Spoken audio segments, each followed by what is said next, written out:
Bonjour à tous et bienvenue sur Plastic Dream, ravi de vous retrouver. Je vais vous montrer aujourd'hui comment réaliser avec un aéro une camo multiton. Quelques petits rappels de base, on nettoie d'abord la maquette terminée avec un peu d'alcool, et à partir de maintenant, on ne touche plus jamais la maquette avec ses doigts nus, on porte toujours des gants. On masque ensuite les différents éléments qu'il ne faut pas peindre, avec de la bande cache, avec pâte à fixe.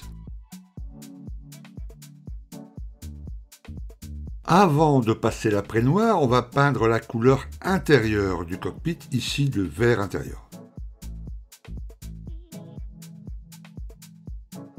Et enfin, on passe une couche très fine d'après noir, peu importe l'après, celui que vous utilisez. Enfin, je trouve que le noir, c'est une très bonne base.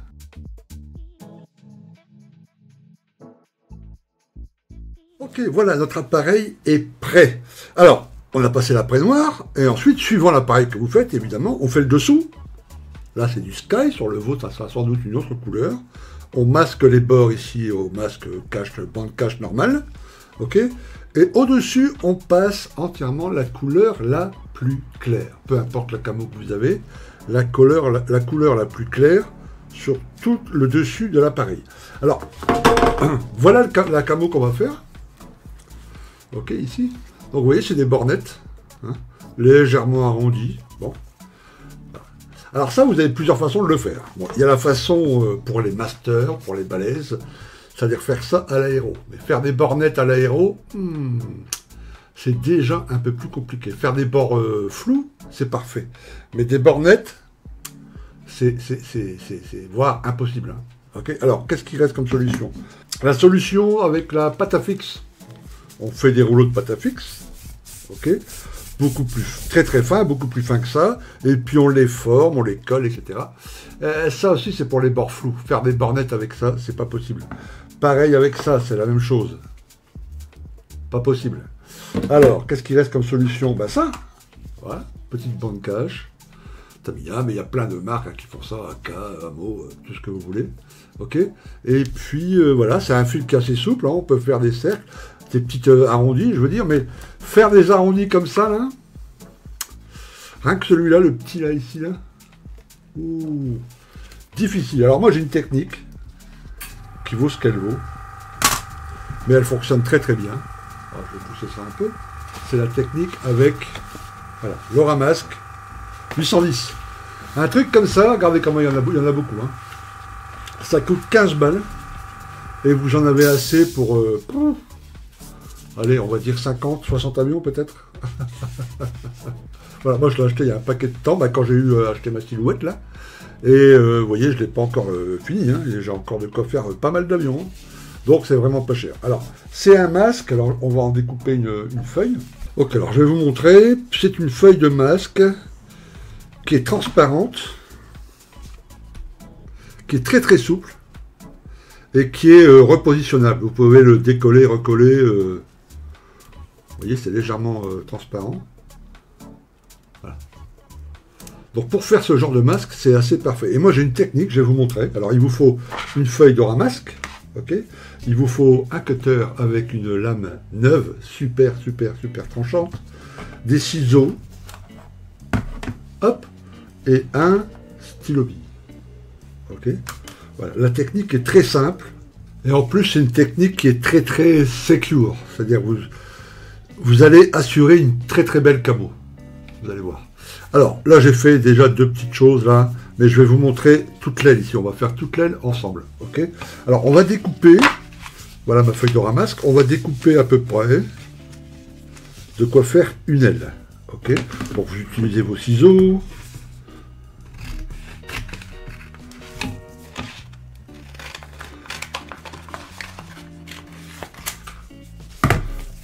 Voilà.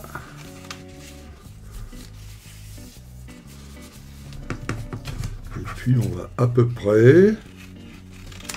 Tous ces petits boulons on les garde, on va en avoir besoin évidemment.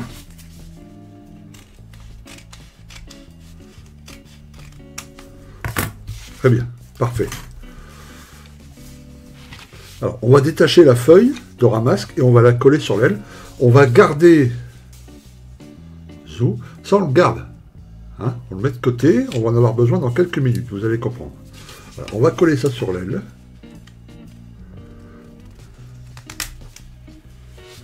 Voilà. Alors c'est pratique, hein, je vous l'ai dit, on peut décoller et recoller plusieurs fois. Hein. Voilà, en plus, vous allez voir, le collant est beaucoup moins puissant que la bande cache, ça laisse pas de traces sur la peinture. Il faut que votre peinture soit bien sèche. Là, elle a 24 heures de séchage, elle est bien sèche à cœur, il n'y a aucun souci. Okay, et ensuite, on prend le stylo. Okay, on va faire le tour de l'aile, vous voyez, on peut... Enfin, ça écrit vachement bien, quoi, tu vois, ça glisse pas. Hop, on fait le tour de l'aile comme ça, pour faire des repères.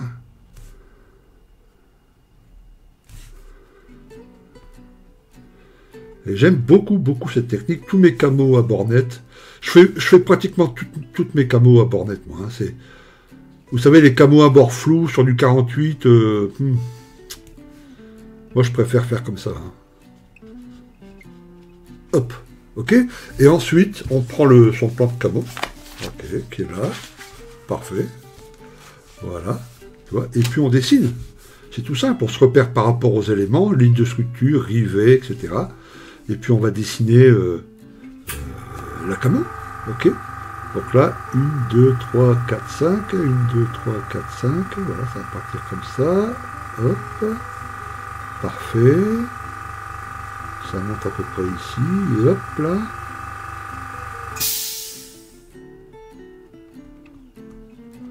Voilà.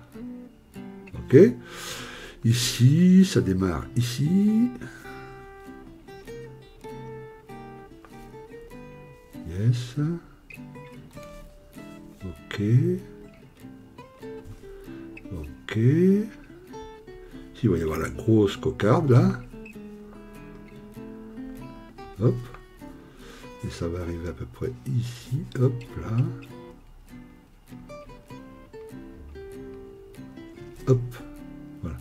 Donc là où je fais des croix, c'est les endroits qu'on va garder, quoi, qu'on va coller sur la maquette. Hein. Là, ça sera du verre, on va l'enlever, etc., etc. C'est facile. Ok, on va aller, hop, hop, hop, à peu près.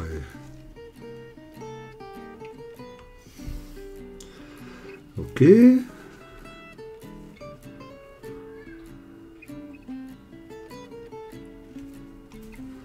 Ok, ici elle part là.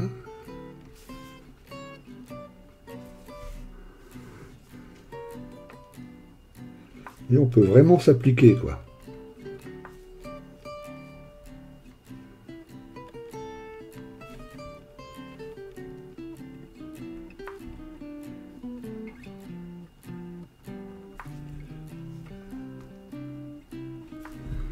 Voilà, on va garder aussi celle-ci. Ok, et puis on va garder toute cette partie-là. Hein. Et puis elle va être reprise après ici sur le côté. Ok, voilà, une fois que vous avez dessiné toute votre camo. Ok, hop.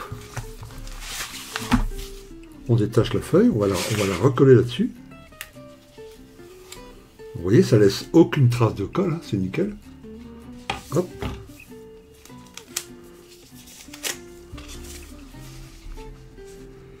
On va recoller la feuille là-dessus.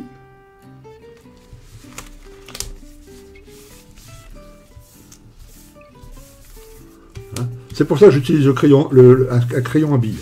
Si j'utilise un crayon de papier, un crayon bois, c'est pratique parce qu'on peut l'effacer si on se trompe. Mais quand on fait ça, tout s'efface. Voilà. Ok, et là on découpe. Ok, donc là on a besoin de cette partie ici. Bon, au cutter, au ciseau, comme vous le désirez. Hein. Voilà, moi j'aime bien le cutter parce que j'y arrive mieux comme ça, mais j'ai un pote, il utilise que des petits ciseaux. Il préfère au ciseau, il arrive mieux au ciseau, bah, vous faites comme vous voulez. Hein.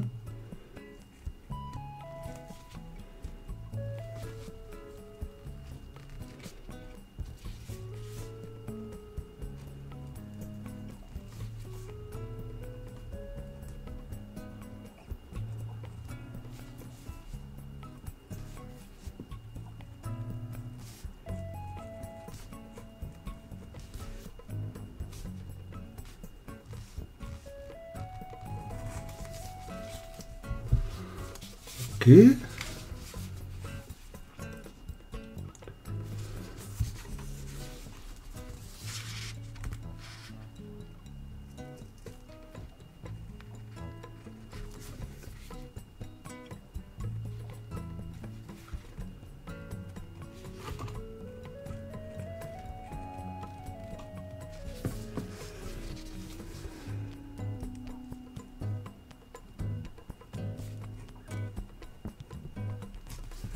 Zou.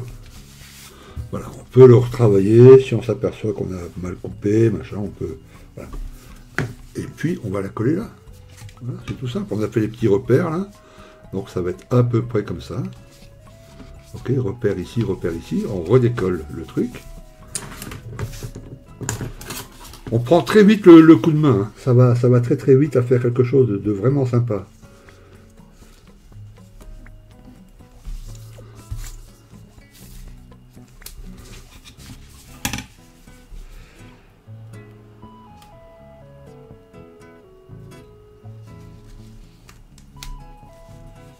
Voilà. Et après,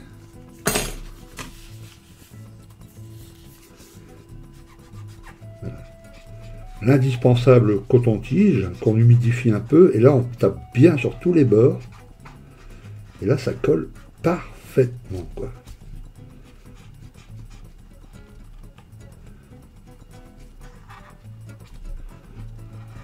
Voilà, etc., etc. On continue comme ça sur tout l'appareil.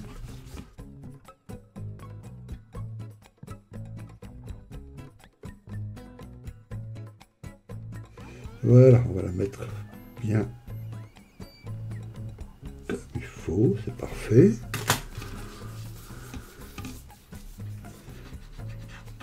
Et là aussi, sur le positionnement, il n'y a pas de stress, parce que comme on peut le décoller et recoller plusieurs fois, et ben si on a fait un mauvais positionnement, aucun souci, on redécolle et puis on remet le truc. Hein. Voilà. Ok, et puis enfin le dernier.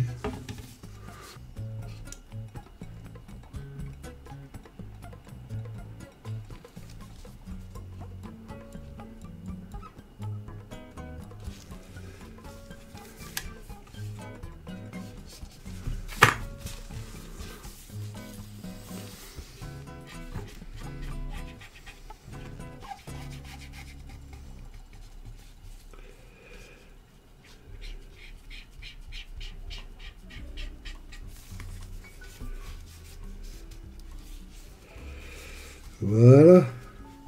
Et puis là, on va la faire correspondre avec le plan du dessus, hein, voilà, qui est identique. Là, ça va être parfait. Et puis, on fait comme ça tout l'appareil. Ok. Alors, est-ce qu'on peut faire cette technique si on peint au pinceau? Oui, mais là, il va falloir faire très attention à la dilution de votre peinture. Peut-être faire une peinture à la mousse. C'est-à-dire prendre un petit carré de mousse, le mettre dans votre peinture, et puis pas au pinceau. De façon à ce que la peinture liquide ne rentre pas en dessous du masque. Mais enfin, ça reste une peinture une technique qui est super pour l'aéro. Hein.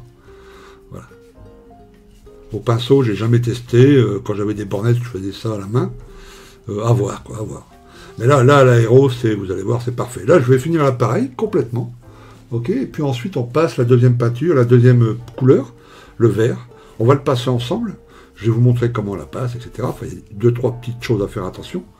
Et puis vous verrez qu'on va aussi ensemble enlever les masques. Et vous allez voir qu'il va y avoir des bords absolument nickel et parfaits. Bon, alors, on va commencer. On va passer une couche de dark green. La peinture est prête, elle est diluée, l'aéro est prêt, aiguille de 0,4, voilà, pression 1,2 bar. On va y aller. Alors, quelques petites choses. Il faut éviter l'accumulation de peinture sur le bord des masques. Ok, ce qui fait qu'on va plutôt essayer de peindre bien perpendiculaire avec des couches très fines. Pas comme ça. Parce que là, il y aurait une accumulation et ça pourrait mener à des débordements, à ce que la peinture passe en dessous, etc. Voilà, toujours perpendiculaire. Voilà. On va essayer de tenir comme ça, c'est la seule petite recommandation, et des couches extrêmement fines.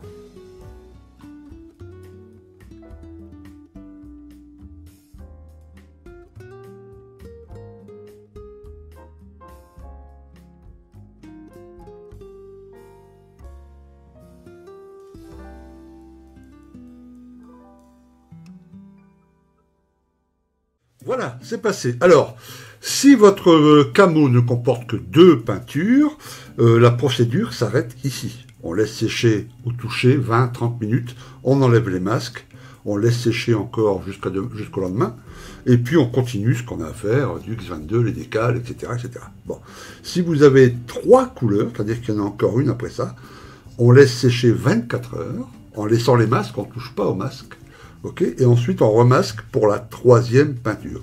C'est ce que je vais faire parce que ici, sur le corps de l'appareil, juste ici, dans cette zone-là, il y a une bande olive drabe. Okay, donc je vais le laisser sécher 24 heures, on va remasquer, hop, on va mettre l'olive drabe, et ensuite ça sera terminé, et on va tout démasquer ensemble. Ok mes amis, alors, voilà. J'ai attendu 24 heures, j'ai passé le verre, j'ai démasqué aussi pour vous montrer un peu. Voilà, et là on va démasquer le reste qu'on a fait ensemble. Et vous allez voir qu'il y a peu de chances d'avoir des surprises. Hein. Voilà, oui, c'est propre, c'est net, c'est nickel. Hein.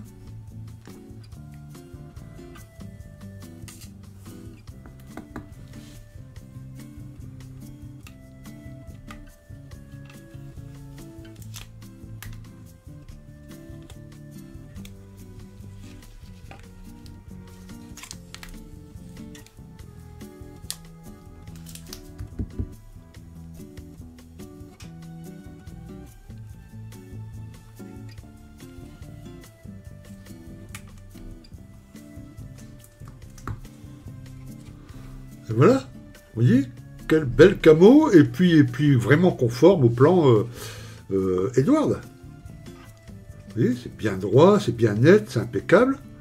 Voilà, bon là il reste beaucoup de travail sur la maquette évidemment, mais ça c'est une autre chose. Mais là vous voyez, c'est quand même pas mal. Hein. Et c'est assez facile, hein. Une fois qu'on a pris le coup de main, ça va tout seul. Hein.